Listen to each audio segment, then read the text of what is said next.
Thank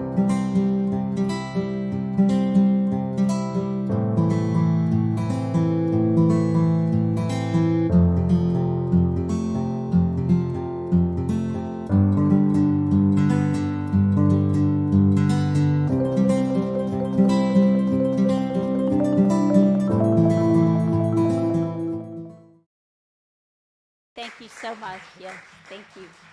Appreciate your music. So take a look at your shoes. Take a second look at the shoes you chose to wear today. Perhaps you chose shoes that were comfortable and practical. Perhaps you chose shoes that went well with your outfit, make a fashion statement. The shoes you wear on this journey that we walk in life are meaningful. So let's talk about the metaphysics of shoes. Whether they're plain or practical, ornate or jazzy, our shoes create a footprint that we leave as we walk upon this earth. There is even a scripture about it.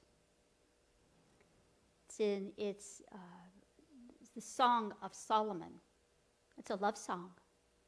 And it says, "How beautiful are thy feet, O prince's bride, prince's daughter. Oh, how beautiful are your feet with shoes." It's a love song. While shoes can be attractive and supportive and useful, comfortable or not, the bigger question is, where are your shoes taking you? What adventures are you on?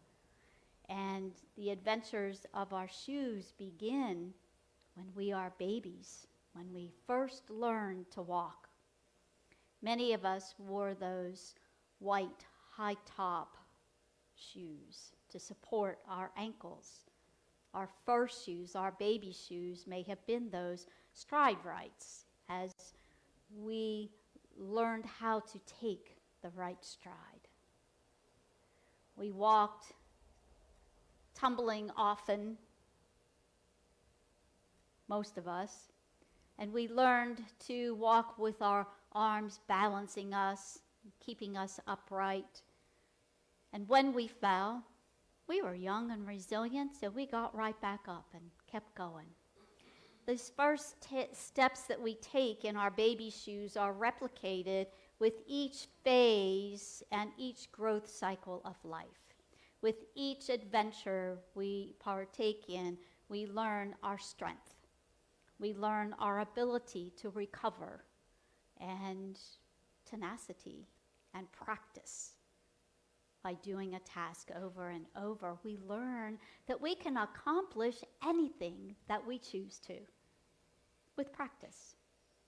How we navigate life depends on how willing we are to become like a child in those baby shoes, to welcome that kingdom of heaven, as we're told in Matthew.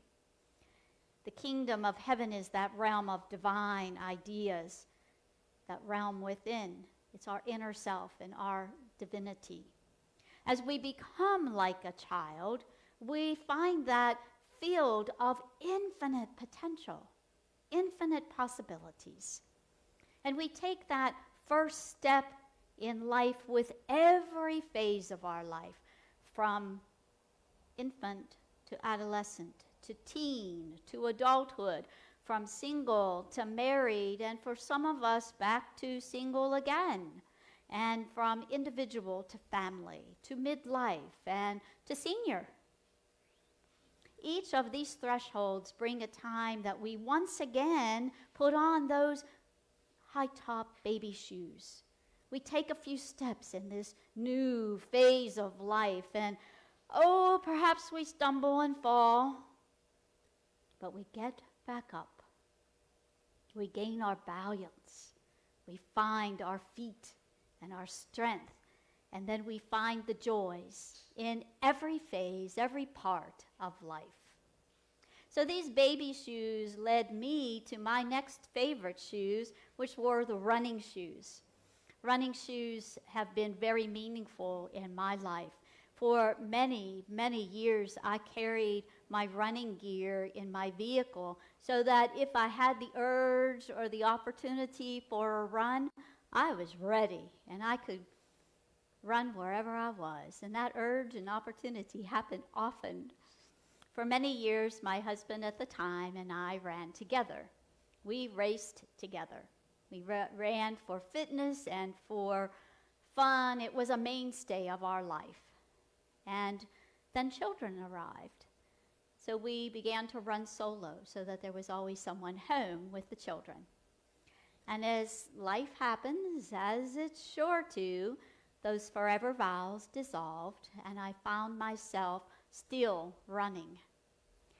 But now I was running away. I was running away from the sadness of divorce.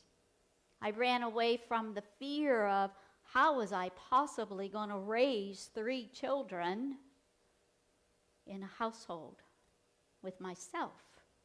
I ran away from the loneliness of being a single parent and the overwhelming fear of everyday life.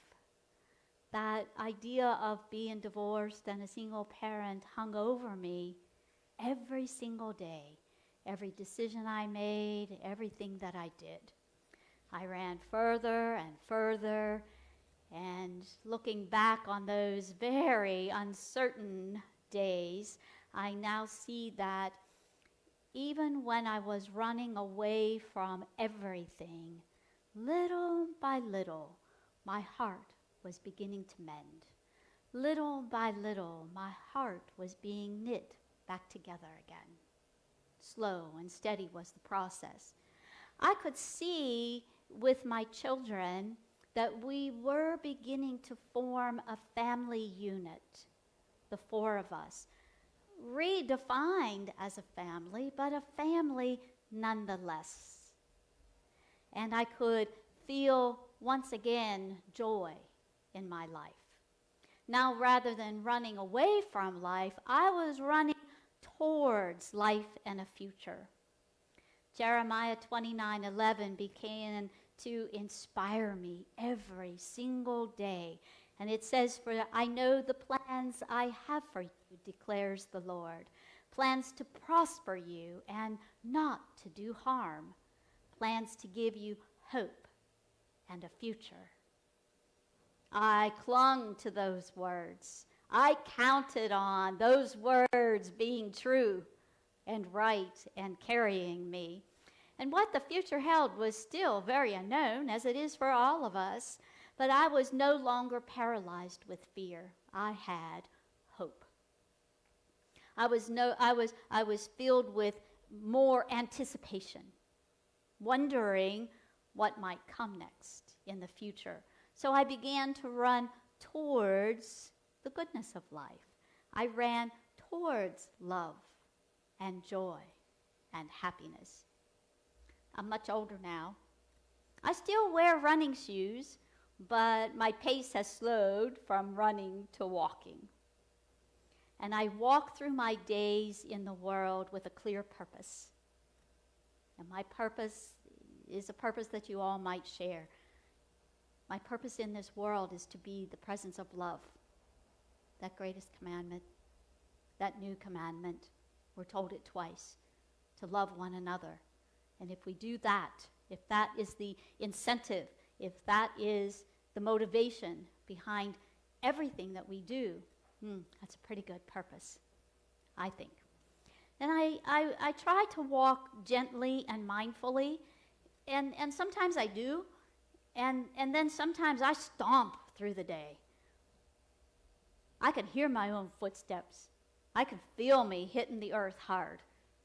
I walk through those days filled with faith, filled with strength, looking for the good moments in each and every day. And I listen to Galatians chapter 5. I say, walk by the Spirit, and you will not gratify the desires of the flesh. For the flesh desires what is contrary to the Spirit, and the Spirit what is contrary to the flesh. But the fruit of Spirit is love, joy, patience, kindness, goodness, faithfulness, gentleness, and self-control. Against all of these things there is no law. So let's live by the Spirit. Let's enjoy these bountiful fruits of Spirit. We're encouraged to do that. And Ephesians 6:10 reminds us to put on the full armor of God so that we can stand against those schemes of the world. And I can't help but notice in the news when I see the military, I can't help but notice the footwear of our military, of our armed forces.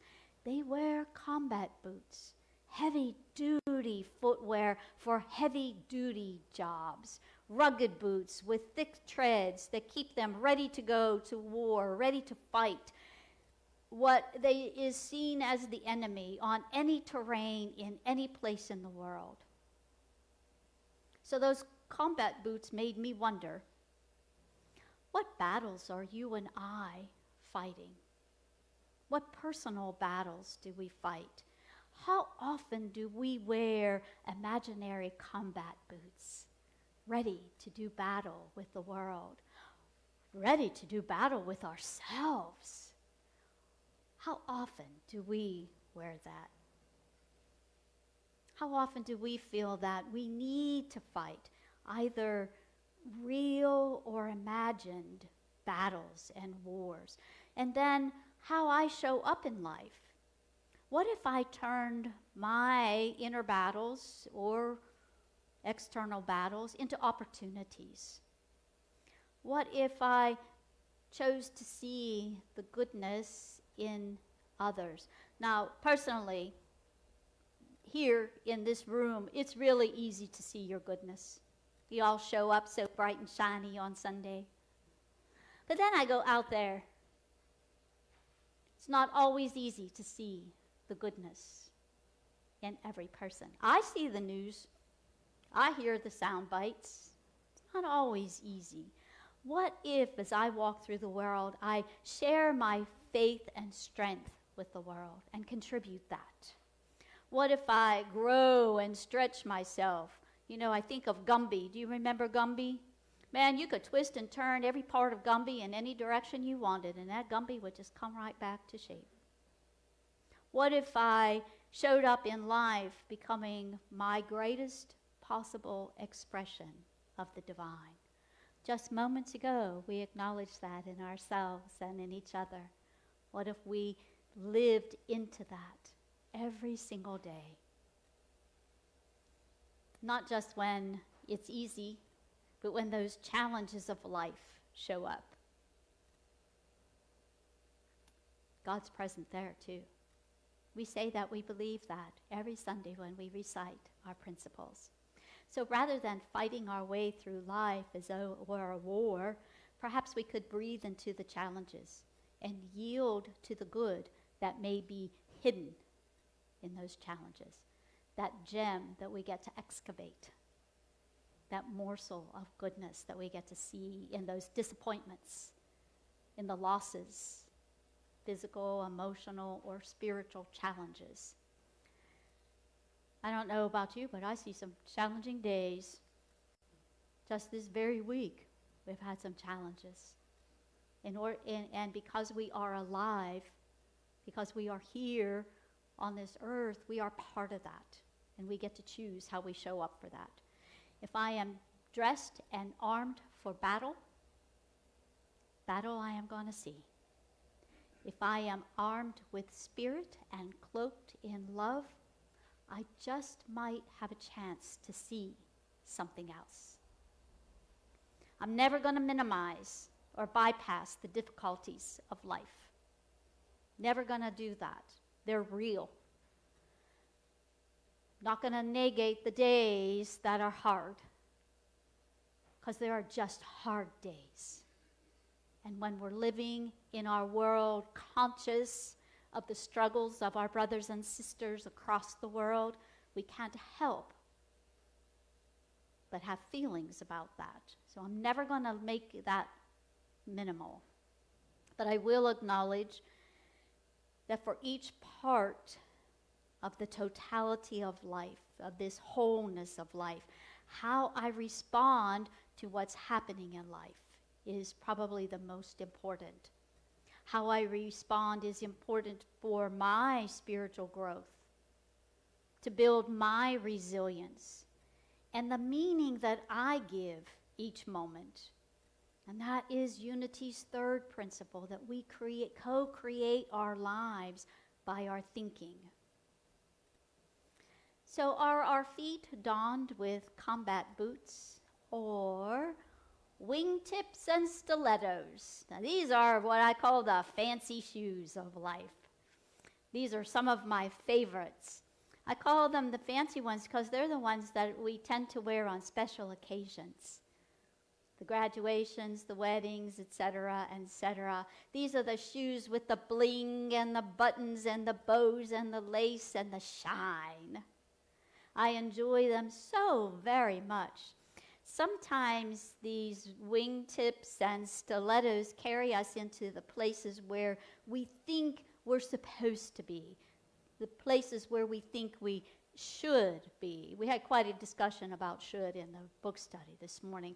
You know, those places that the world tells us that are the places and spaces that we are to go if we want to become important or special or successful, and how the world defines successful.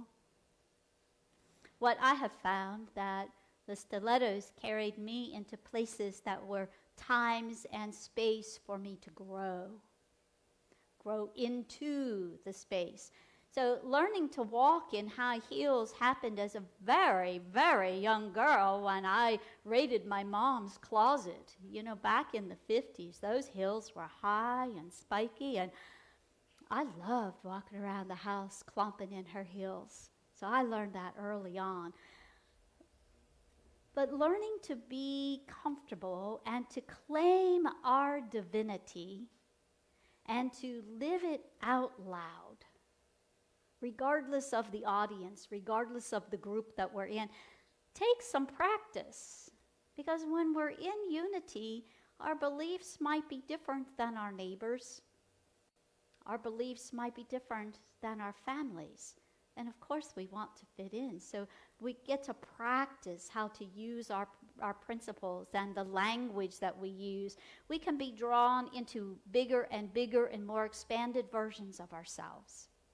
And as I learned to walk with ease and grace perched high on heels, I grew in confidence that I could do anything in high heels.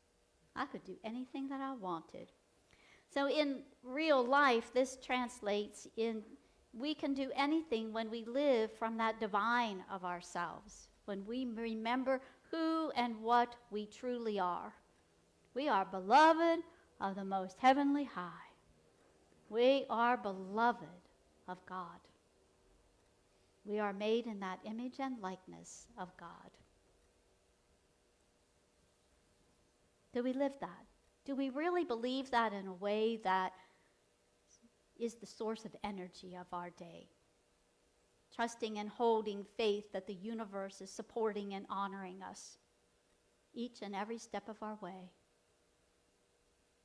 Remind ourselves of that. So where would those stilettos and wingtips invite you to go? And then, of course, at the end of the day, we return to our home, where our house shoes greet us. These are the shoes that give us comfort and warmth. It's the safe place in our lives. In this house, these house shoes represent our spiritual practices that sustain us so that we can go out and live through those disappointments and challenges and live through the static of the world. To live the good and happy times, these house shoes celebrate with us, and in the sad moments, they comfort us. Once we return home for our adventures and we kick off our work shoes that carried us out and about all day, we slip into our house shoes. the spaces where we feel that comfort. These are the shoes that wrap us in safety. They are the shoes that know the deepest secrets of our heart, the private tears of grief when we experience life's losses, the anticipation of readying ourselves for the world, whatever it brings. These are the shoes that we know welcome us home, whatever our mood or disposition. They are the shoes of unconditional love. So look at your feet. Notice what shoes you're wearing and look again. You thought they were simply shoes that got you here today. What are your shoes saying? So whatever you wear on your feet, wherever your feet carry you, know that the journey of your life is a sacred journey. The footprint that you make on the earth as you walk your life leaves an imprint on each and every life you encounter. So whether you're wearing marching boots that carry you to rallies to speak for what you wish to see in our country, or to shout what you wish not to see, or to carry signs and banners and flags, shouting, exercising your right to speak out, or if you're gently walking in the woods. Whether your shoes are sturdy and carrying you to speak to legislators about sharing your thoughts about women's rights, sharing your opinions in support of the LGBTQ plus community, to speak out and stand up for the rights of voters to be protected. Or if you're going out to stand with immigrants and refugees as they work the process of the legal system, the good trouble of life, always walk humbly. Walk mindfully. Walk with compassion. And most importantly, walk with love, so that we can live into 1 Corinthians 16:14. Say it with me. Let all you do be done with love. Namaste.